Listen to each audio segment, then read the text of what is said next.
Badminton is a historic sport which integrates true speed, agility and quick reflexes. It is said the sport can be traced back thousands of years to Greece and Egypt. The sport was then officially launched in 1873 by the Duke of Beaufort at his county home in Badminton, Gloucestershire, which is where the name we know today originated from. From then on, the sport became a hit, played in many countries worldwide, testing people's endurance and skill. It was officially launched as part of the Summer Olympic Games in 1992 and has been testing budding athletes' physical abilities ever since. Great Britain has a successful history in the sport, winning a number of competitions. Neve Robertson and Gail Emms are two of the greatest badminton players Great Britain has ever produced, winning numerous medals. In this documentary, we're going to be taking an in-depth look into how they've inspired the nation and exploring the moment they shined.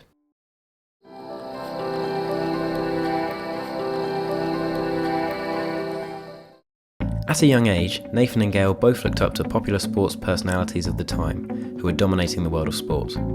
My inspiration to become an athlete was actually from tennis players such as Andre Agassi and Goran Ivanisevic. They were my heroes who I watched on TV growing up.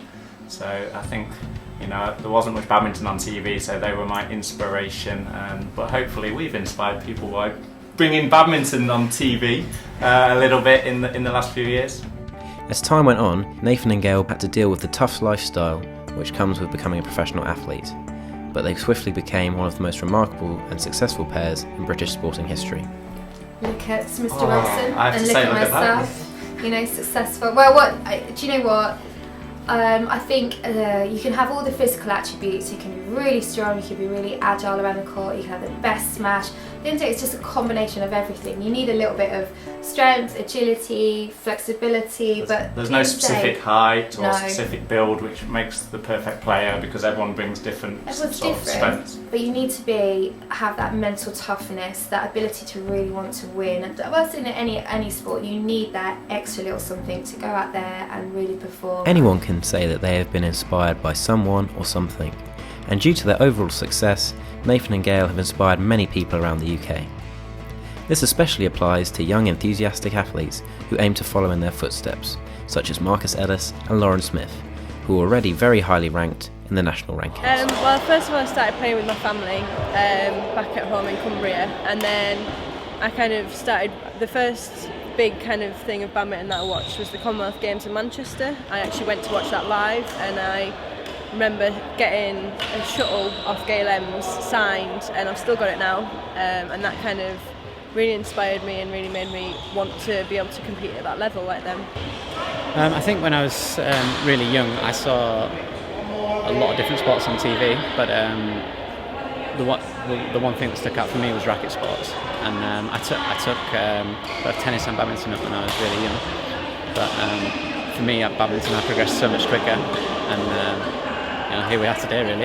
Yeah, definitely. I mean, there's athletes like Steve Redgrave, who's kind of I grew up watching, Chris Hoy, who's like still around at the minute, then people like Gao Ling, Chinese badminton player who dominated for years, and then especially like people like Gail and Nathan really inspired me in the success that they had in the sport. So. Yeah, I think as a youngster, when I first started here, they were at the very top of their game, and for anyone who plays badminton, they are the best players that have ever played this sport in our country. So yeah, 100% I look up to Nathan in particular, because I see him as one of the best players. Yeah, I mean I remember watching Nathan and Gail play their semi-final at the 2004 Sydney Games, and I was sat at my nana's house and we were on the sofa watching, her whole family were there, and we were so excited and we were so up for it, and to feel like that made me want to be able to make people feel like that and to have that effect and kind of influence. Definitely, I think it's really important because we're in this, we're in a very, I'll take football for an example, we put footballers on a pedestal and they are sometimes so removed from people that go and watch them all the time with all the hype and the money. There's not much of a connection, but I think with other sports, with Olympic sports, I think we've really seen it from London 2012. There is, people feel like, wow, these people are actually real, they've gone for their goals, and they've always grown up in a certain area. So I'm a Bedford girl and you're a Nottingham boy, and yet we've moved to Milton Keynes. So there's so many communities that feel like they have, a little bit a part of us. Yeah. I think it's really important that you give something back, because I don't want to ever end up being like a footballer and go, no, you know, speak to my publicist or anything like that. I just think that's rude. Well, not rude. Yeah, it is rude. You know, it is rude. I think you have to remember where you came from and what you were when you were Exactly. growing up, when you were a young lad wanting to be a superstar, and you were in the same position that all the kids who now look up to you. I would never just, you know, say someone, you know, a young person came up to me and went, wow, you know, can I have a picture? I would never go, no, go away, you know, or anything like that. I think, yeah, wow, that's really, you know, this person. It's a privilege. Yeah, it's isn't a it? And an honour. privileged position. Due to the true talent and inspiration Nathan and Gail have displayed to Great Britain, they were both nominated to bear the 2012 Olympic torch. Gail in Milton Keynes, where she spent many years training at the National Badminton Centre, and Nathan at Wembley Stadium, which was right next door to where badminton was held for the London Games. I was nominated by BWF, which is our Badminton World Federation, so they nominated me as the UK athlete, which is a great honour for me, and had the privilege of carrying it outside Wembley Arena, which is where the Olympic badminton was held, so it was a fantastic occasion. And I got nominated for one of the sponsors, Lloyd's TSB, that sponsored the Olympic torch. And Lloyd's TSB do lots of work with school sport. I go into lots of schools and talk about the Olympics and try and inspire lots of kids about, you know, just going for their goals, whether it's sport or not. And as my work for school sport, Lloyd's TSB nominated me. And I ran outside the snow dome. And I'll never be able to run outside the snow dome again. You could have run up the snow dome. I could have, no, there's no way. We actually did running up the snow dome as training in badminton. Yes, So we did. I know, I was just outside this time. the torch would have melted the snow. Oh yeah. Crowds of people gathered to see them both run with the torch as they made their contribution to this historic Olympic event. They truly deserve to represent the country and carry the torch closer to the Olympic Stadium, which resulted in one of the most successful Olympic and Paralympic Games to date.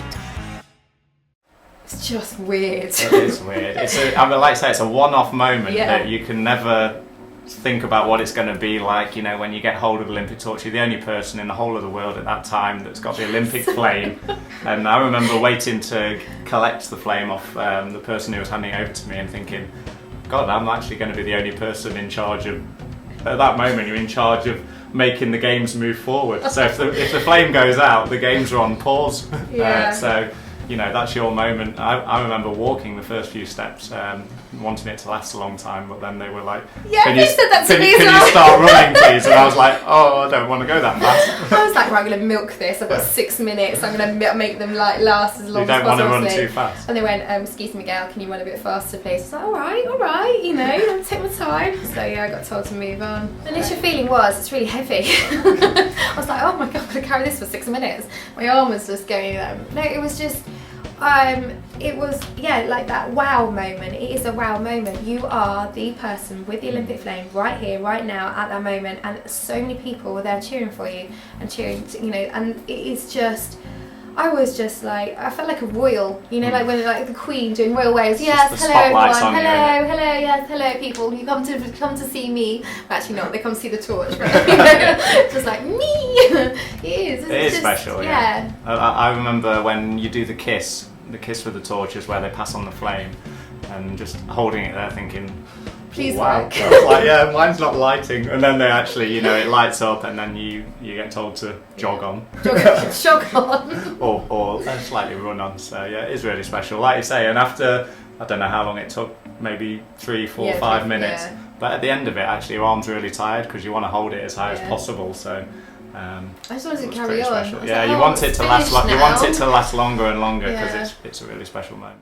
Team GB has not won a medal in the Olympic badminton since Nathan and Gail's legendary Athens Games in 2004, which clearly shows their pure talent. Regardless, badminton is still considered one of the most challenging sports in the world, which really does test your speed, agility and skill.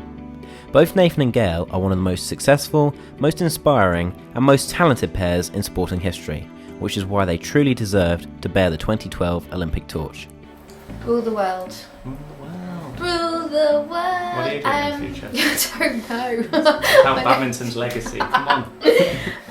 You know what? I think for me, I just want to make sure, you know, we did use the tagline "Inspire a Generation" for London 2012, and my work has been since I retired in Beijing, was just making sure kids have a positive attitude towards physical education and sport. I'm not saying that every kid is going to be an Olympic champion, not saying that, but I believe there's a physical activity out there for everyone. It's just finding to be healthy, at least. To be healthy, to respect their bodies, and to just go out there and find something they love. You know, whether it is, you know, sport, we're just using sport and their values to go and what sport teaches kids, making sure that that is in place for schools, and I really believe in that, and that's what I want to do. That's what I want to work on. That's very good.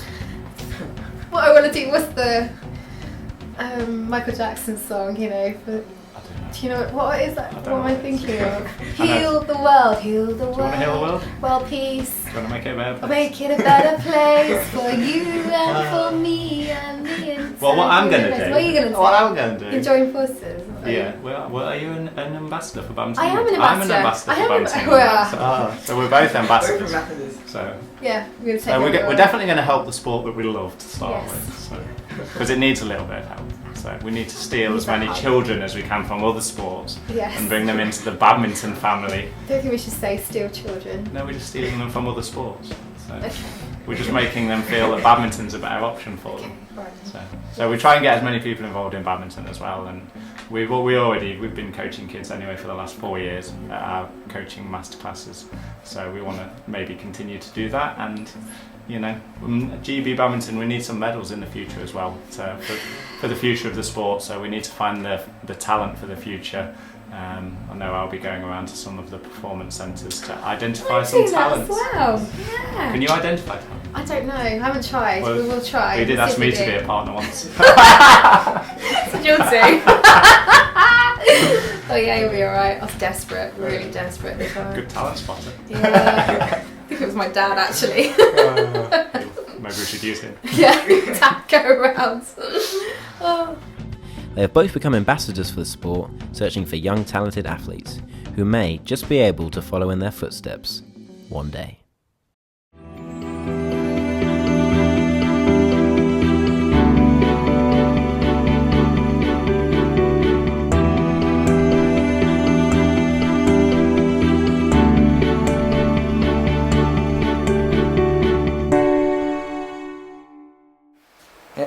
Are we just answering to you? Answer to TV. Just looked at you. just so you look, yeah. So there's Wait, no what does that actual look direction. Wait, what's that? Hello, TV girl. Hello, TV Nathan. Go on, do you want to ask us? Yeah. Okay, yeah. Badminton. 2012. Oh, it's gone out. Thanks. Overall, you've both had very successful careers, making Great Britain proud. Thank you. Oh, thanks. What have you done To today? make you feel proud.